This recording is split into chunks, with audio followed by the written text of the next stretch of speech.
In the sun-scorched lands of the Kingdom of Jerusalem, where the air shimmered with heat and tension, and every horizon concealed the possibility of war, a child was born into a destiny so cruel, so extraordinary, that history itself would struggle to contain it. For this was not merely the story of a king, but of a boy who would rise to rule while his own body betrayed him. A monarch who would face not only the greatest Muslim commander of his age, the formidable Saladin, but also the slow, relentless advance of a disease that consumed flesh, sensation, and ultimately life itself.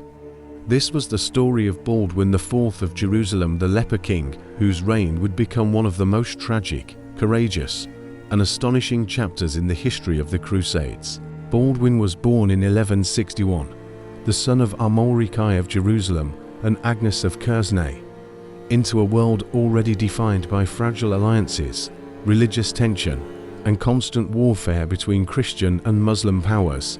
Yet in his earliest years, nothing seemed to distinguish him from any other noble child destined for greatness, until one moment quiet, almost trivial, changed everything. As a boy, Baldwin was placed under the tutelage of the learned and observant William of Tyre, a scholar and cleric who would later record the king's life with both admiration and sorrow. And it was William who noticed something deeply unsettling.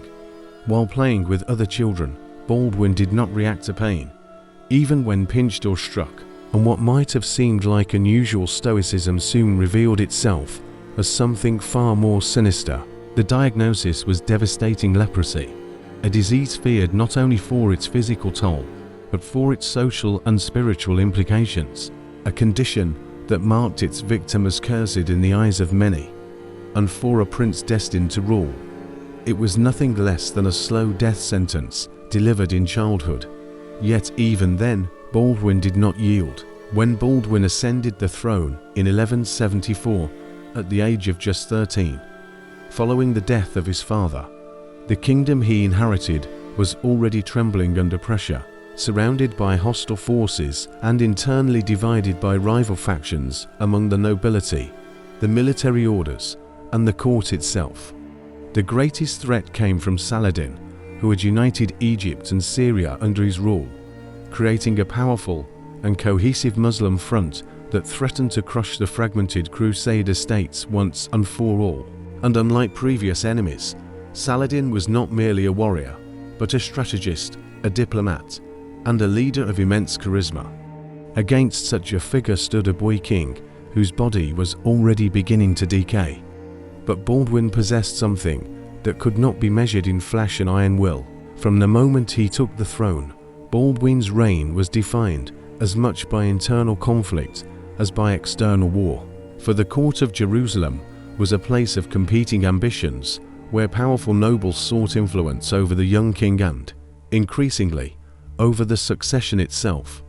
Figures such as Raymond III of Tripoli, who served as regent during Baldwin's minority, and later the controversial Guy of Lusignan, became central players in a dangerous political game, one in which loyalty was often conditional and ambition knew no bounds. At the heart of these tensions was Baldwin's sister, Sibylla of Jerusalem, whose marriage would become a matter of intense political importance, as it would determine the future ruler of the kingdom once Baldwin's illness claimed him. The court became a battlefield of whispers, alliances, betrayals, and calculated marriages, even as the real battlefield loomed ever closer beyond the kingdom's borders. Despite his illness, Baldwin refused to be a passive ruler, and in one of the most remarkable aspects of his reign, he personally led armies into battle, even as leprosy slowly robbed him of strength, sensation, and mobility. The most legendary of these confrontations came in 1177, at the Battle of Montgisard, where Baldwin, still a teenager, faced the mighty forces of Saladin himself. The odds were overwhelmingly against the Crusaders. Saladin's army vastly outnumbered Baldwin's forces, and many expected a swift and crushing defeat, but what followed became one of the most astonishing victories in Crusader history. Carried on a litter due to his worsening condition, Baldwin commanded his troops with determination and clarity, rallying them under the symbol of the true cross, and in a sudden, ferocious assault, the Crusader army shattered Saladin's forces, forcing the great Sultan into retreat. It was a victory just of strategy, but of spirit, a moment in which a dying king defied both his enemy and his own body. But victories on the battlefield could not halt the progress of leprosy, and as the years passed, Baldwin's condition deteriorated with cruel inevitability, his hands becoming deformed, his sight failing, his ability to walk eventually lost, until he was a king who ruled from a litter, carried by others, yet still commanding respect and loyalty. The physical suffering was immense, yet perhaps even greater was the psychological burden, for Baldwin knew that his time was limited, and that the future of the kingdom depended on decisions he would not live to see fulfilled.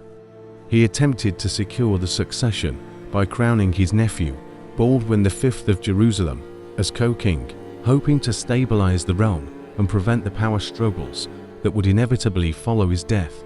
Yet even this act could not fully quell the ambitions of those around him. As Baldwin's health declined, Saladin grew stronger, consolidating his power and preparing for the inevitable confrontation that would decide the fate of Jerusalem. While within the kingdom, divisions deepened, particularly over the role of Guy of Lusignan, whose leadership Baldwin came to distrust. In a bold and telling move, Baldwin stripped Guy of his authority, demonstrating that even in his weakened state, he remained a decisive and perceptive ruler, unwilling to allow incompetence or ambition to endanger the kingdom. Yet time was no longer on his side. In 1185, at the age of just 24, Baldwin IV died, his body finally succumbing to the disease he had fought for most of his life. And with his passing, the fragile balance he had maintained collapsed almost immediately. His chosen successor, Baldwin V, would die shortly thereafter, plunging the kingdom into a succession crisis that elevated Guy of Lusignan to the throne, a decision that would prove disastrous. Without Baldwin IV's leadership, unity, and strategic insight, the kingdom faltered, and within 2 years, Saladin would achieve his greatest victory at the Battle of Hattin, followed by the capture of Jerusalem itself. The kingdom Baldwin had fought so hard to preserve was lost. Baldwin IV's reign stands as one of the most extraordinary in medieval history, not because of vast conquests or long-lasting empires, but because of the sheer human will it represents. A young king, marked for death from childhood, who chose not to retreat into despair, but to lead, to fight, and to govern with intelligence and courage. He held back one of history's greatest commanders, maintained the fragile unity of a divided kingdom, and achieved victories that seemed impossible, all while enduring a disease that would have broken most men before they reached the throne. History often remembers conquerors and empire builders, yet there are figures like Baldwin IV whose greatness lies not in what they built, but in what they resisted, what they endured, and what they refused to surrender. He was a king who could not feel pain, yet whose life was defined by suffering. A ruler whose body decayed, yet whose spirit remained unbroken. A monarch who stood against overwhelming odds, knowing that time itself was his greatest enemy. And in the end, though his kingdom would fall, his story would endure, echoing across centuries as one of the most powerful reminders that true strength is not measured in armies or wealth, but in the courage to stand, to lead, and to fight even when defeat is certain and death is already at your side. Baldwin IV was not merely a king, he was defiance made flesh.